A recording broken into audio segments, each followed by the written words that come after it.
પહેલાં આગળ જે હનુમાન ગેટ સામે દેખાઈ રહ્યો છે ત્યાંથી આપણને કુંભલગઢ કિલ્લામાં એન્ટ્રી મળશે.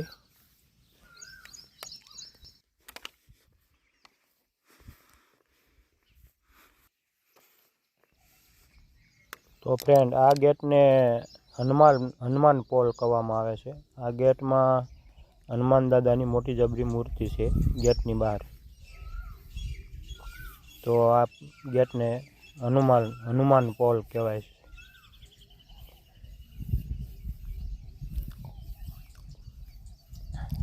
હનુમાન પોલમાં આપણે અંદર જશું એટલે ટિકિટ બારી આવશે. ત્યાંથી આપણે ટિકિટ લેવાની રહેશે. કિલ્લામાં એન્ટર થવાની 40 રૂપિયા ટિકિટ લેવામાં આવે છે કુંભલગઢ કિલ્લો જોવા માટે.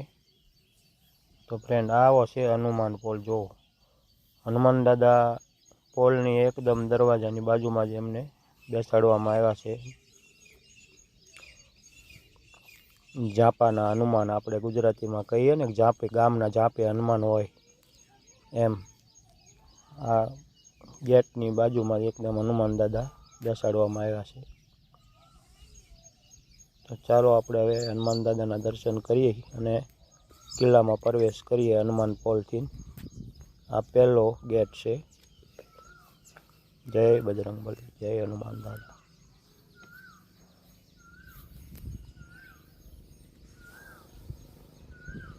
ચાલો હનુમાન દાદાના દર્શન આપણે કરીએ અને હવે વિશાળ આ ગેટને જોઈએ, દરવાજાઓને જોઈએ. વિશાળ આ ગેટના દરવાજા છે હનુમાન પોલના. ઉપર ખીલાઓ મારેલા છે, અણીવાળા ખીલાઓ બે બાજુ.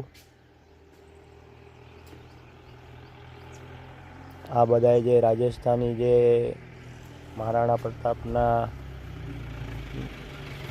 જે કુંભલગઢ, ચિત્તોડ, એ બધા જે ગેટો બંધાવવામાં આવેલા છે તેનું તોરણ ગેટ કહેવાય. એ ચોરસ અને લંબગોળ હોય. તો ચાલો આપણે અંદર એન્ટ્રી કરીએ એટલે આ બાજુ ઉપર ટિકિટ બારી છે, ત્યાંથી ટિકિટ લઈ અને કિલ્લામાં એન્ટ્રી કરશું.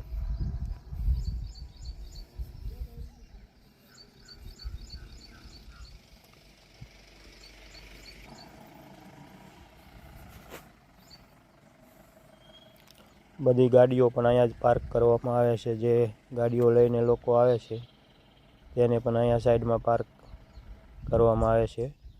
અને અહીંયા ઉપર ઓફિસ છે, ત્યાંથી આપણે હવે ટિકિટ લઈ અને આગળ જઈએ.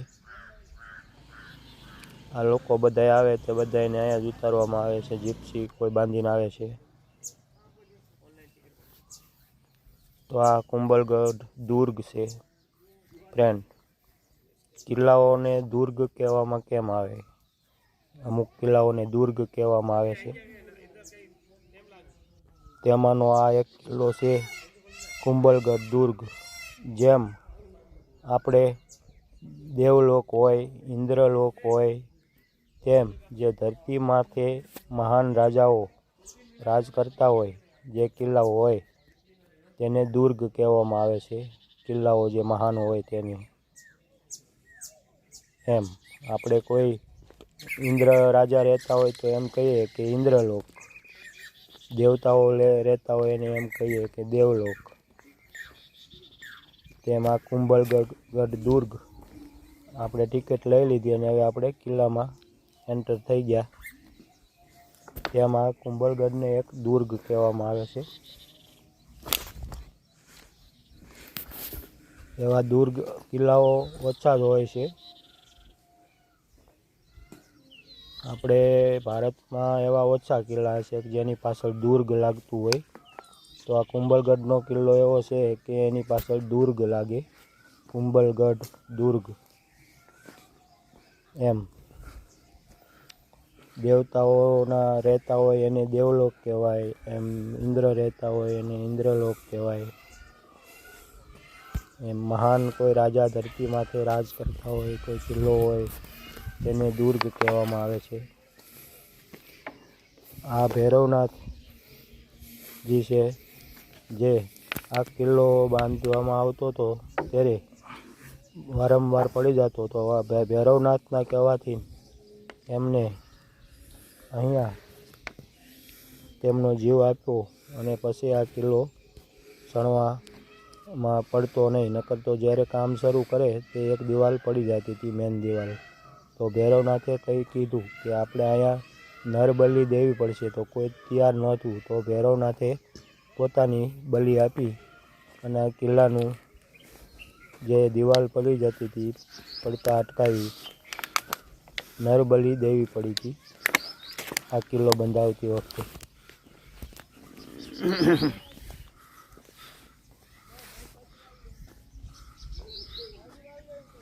આને જો દુર્ગ કેમ કહેવામાં આવે છે, જો કેવો કિલ્લો છે, કોઈ ઇન્દ્રલોક હોય એવો.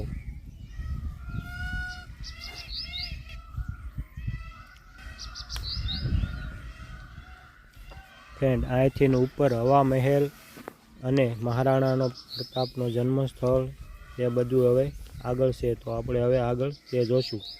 ત્યાં સુધી તમે આ કિલ્લો નિહાળો.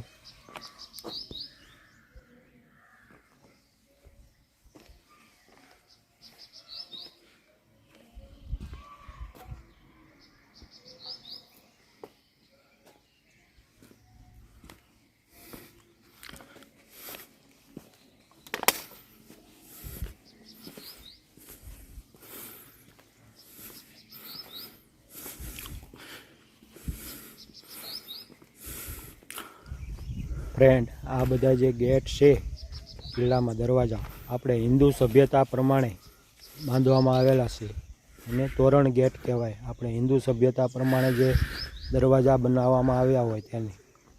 તો આ દરવાજામાં આપણી હિન્દુ સભ્યતા દેખાય એટલે આને તોરણ ગેટ કહેવામાં આવે. બધા દરવાજો હોય ને એને.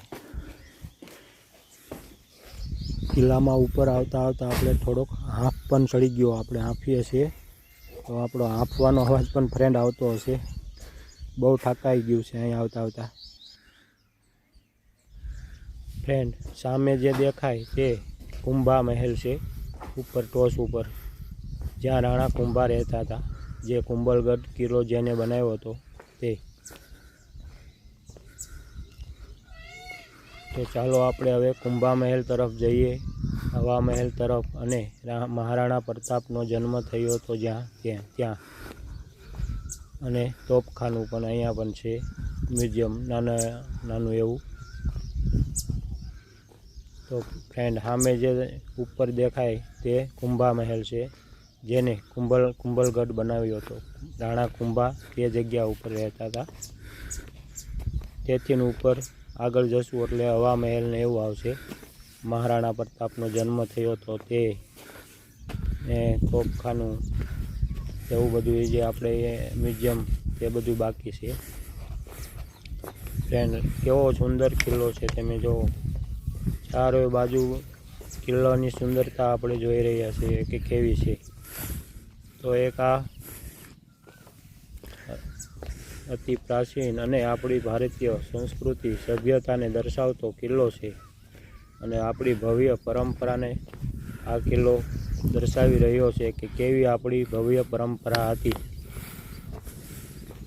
આવો સુંદર કિલ્લો છે એટલે જ આને દુર્ગ કહેવામાં આવે છે.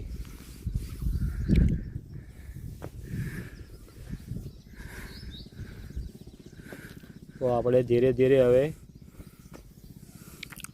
છેલ્લા લાસ્ટ ગેટ તરફ જઈ રહ્યા છીએ.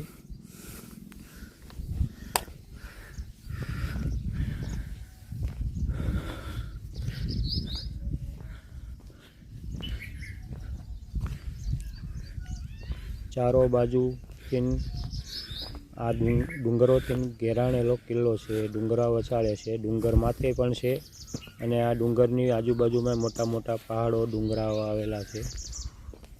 તો આપણે હવે ધીરે ધીરે છેલ્લા ગેટ તરફ જઈ રહ્યા છીએ. ત્યાંથી આપણે કુંભા મહેલ તરફ જઈ શકીએ અને તોપખાના તરફ જઈ શકીએ. આગળ મહારાણા પ્રતાપનો જન્મ થયો હતો ત્યાં જઈશું, અને પછી છેલ્લે આપણે હવા મહેલ જોઈશું. હવા મહેલ ઉપર જઈશું. મિત્રો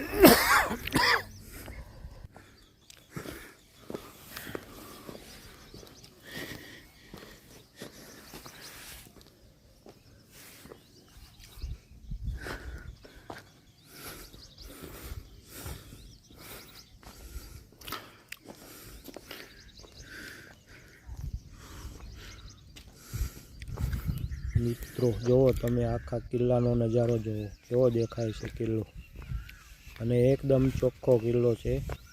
અહીંયા તમને કોઈ ટુરિસ્ટો ઘણાય આવે છે, પણ છતાંય કોઈ ગંદકી જોવા નહીં મળે.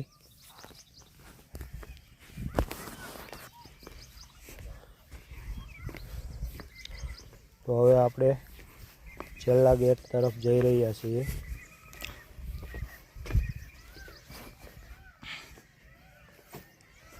ફ્રેન્ડ, સવારમાં આપણે આવ્યા હતા એટલે અહીંયા વિઝિબિલિટીની થોડીક મારે કમી છે. કોક જગ્યાએ અંધારું આવી જશે, વિઝિબિલિટી કમ આવે છે, એટલે અંજવાળું ઓછું દેખાય છે. કોક જગ્યાએ અંધારું આવશે કે થોડીક વાર. જો આ કે ફરતા પહાડો છે, અને જે મોટો પહાડ છે એની ઉપર આ કુંભલગઢ દુર્ગ બનાવવામાં આવ્યો છે. તો પહાડો ફરતા છે તે પણ કિલ્લાની રક્ષણ કરે છે. એ પણ એક દીવાર જ માનવાની કિલ્લા માટે. કિલ્લામાં આવવું હોય તો એ પહાડોને પાર કરવા પડે, પછી જ આપણે કિલ્લામાં આવી શકીએ. ચાલો આપણે હવે લાસ્ટ આપણે ગેટમાં એન્ટર થઈએ.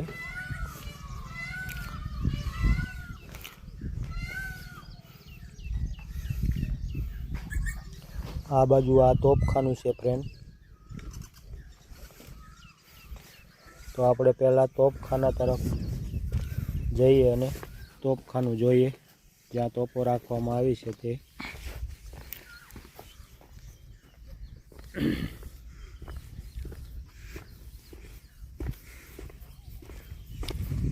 અતિ પ્રાચીન અને ભવ્ય કિલ્લો કુંભલગઢ દુર્ગ તોપખાનું. નાનું એવું મ્યુઝિયમ છે, તેમાં તોપો રાખવામાં આવી છે જૂની. ચાલો આ બધી જૂની તોપો છે તે જોઈએ.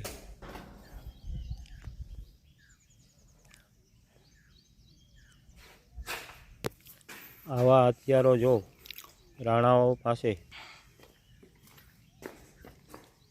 શરૂઆતમાં હોત, જ્યારે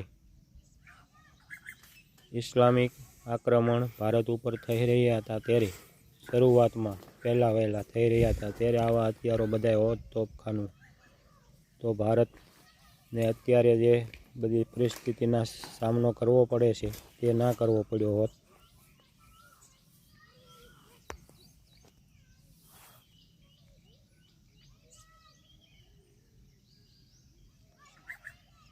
નાની મોટી બધી આ તોપો છે.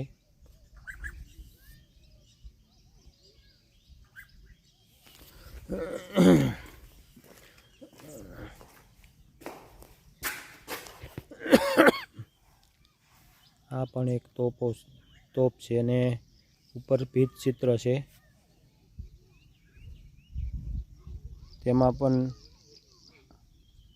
આ જે ગેટ છે, ગેટમાંથી હુમલો કરવામાં આવ્યો તો આપણે જે ગેટમાં એન્ટર થયા તેની તસવીર છે, કે જ્યાં સિપાહીઓ રહેતા હતા તે પડી ગયા હતા અને મરી ગયા હતા, અને એવું બધું શહીદ થઈ ગયા હતા. તે ચિત્રમાં દેખાડવામાં આવ્યું હતું. આપણે હુમલો થયો હતો જ્યારે કુંભલગઢમાંથી. એકવાર જ આ કિલ્લો એક દિવસ માટે ગુલામ રહ્યો હતો, કબજામાં રહ્યો હતો.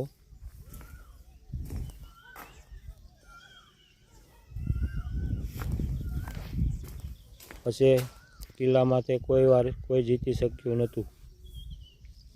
ફ્રેન્ડ, આ રીતે પહેલાં ગાડામાં તોપો લઈ જવામાં આવતી હતી. આ ગાડું છે બળદગાડું, તેમાં મોટી તોપ પડી છે. બળદોને જોડી અને તોપને આગળ લઈ જવામાં આવતી હતી.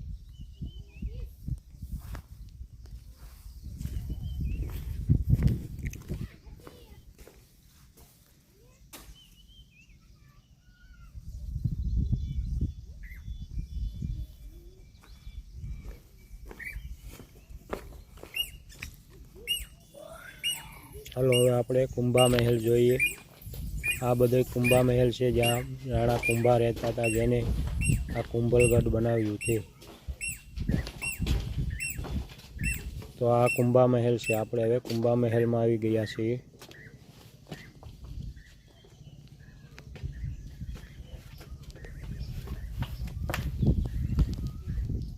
આ બધાય તે વખતના રાણા કુંભાએ બનાવેલા બધાય જૂના ઘરો છે.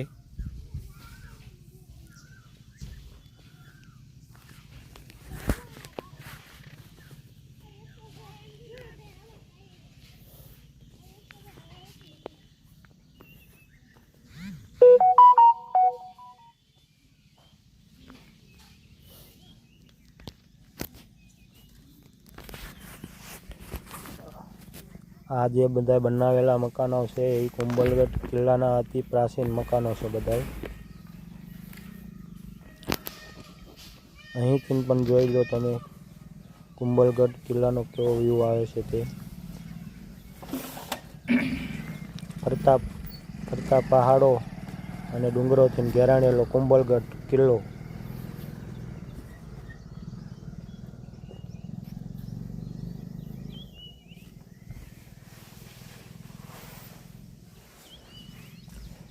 ફરતા એવા નાની નાની જાળીઓ ઝરૂખાઓ છે.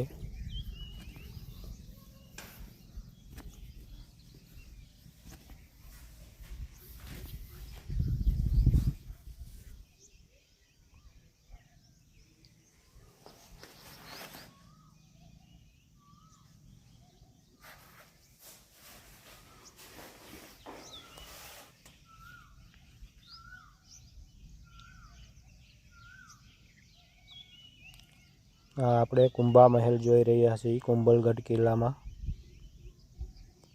રાણા કુંભાએ બંધાવેલો કુંભલગઢ કિલ્લો. તો આપણે અત્યારે કુંભા મહેલમાં છીએ.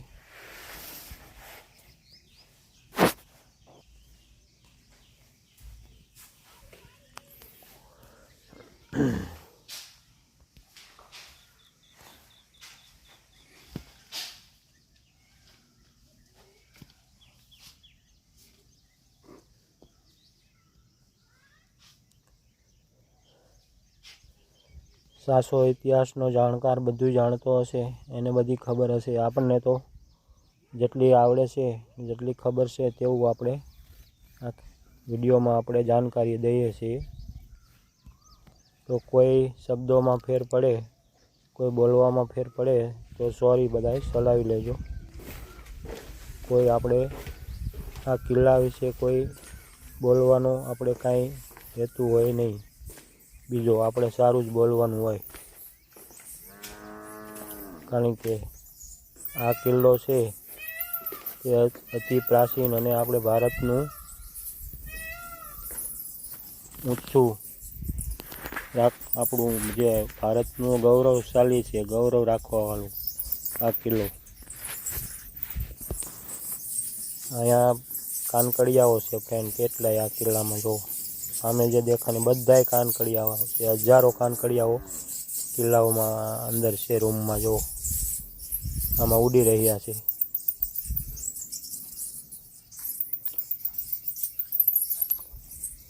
આ એક બહુ જૂનું બાંધકામ છે, બાંધેલું બહુ ઝાઝા વર્ષ પહેલાંનું. જ્યારે કુંભલગઢ કિલ્લો બંધાવવામાં આવ્યો ત્યારે જ આ કામ આ દિવાલોનું કરવામાં આવ્યું હતું. રાણા કુંભા રહેતા હતા ત્યાં આપણે કુંભા મહેલ જોઈ રહ્યા છીએ ફ્રેન્ડ. આપણે કુંભા મહેલ જોઈ રહ્યા છીએ. હવે ઉપર આગળ તો જઈ શકશું નહીં, કારણ કે આગળ હવે અહીંથી તાળું છે. આ જ્યાં કમાડ છે ત્યાં તાળું મારેલું છે, તો આપણે અંદર નહીં જઈ શકીએ ઉપર કુંભા મહેલમાં. કુંભા મહેલમાં ચામુંડા માતાજીનું મંદિર પણ આવેલું છે.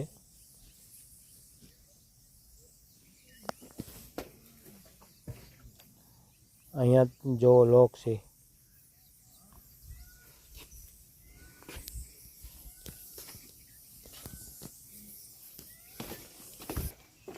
તો ફ્રેન્ડ હવે આપણે આગળ જશું જ્યાં મહારાણા પ્રતાપનો જન્મ થયો હતો ત્યાં અને હવા મહેલ તરફ.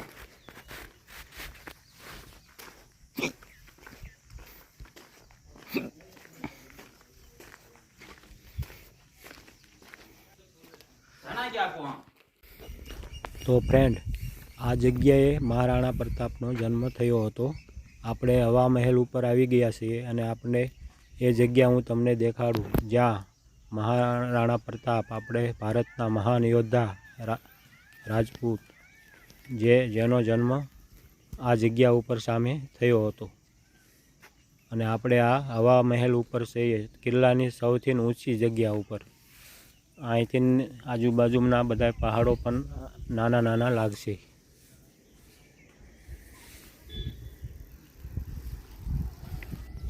તો ફ્રેન્ડ અહીંયા આપણે હું કિલ્લા ઉપર ઊભો છું હવા મહેલમાં સૌથી ઉપર જગ્યાએ, બરાબર.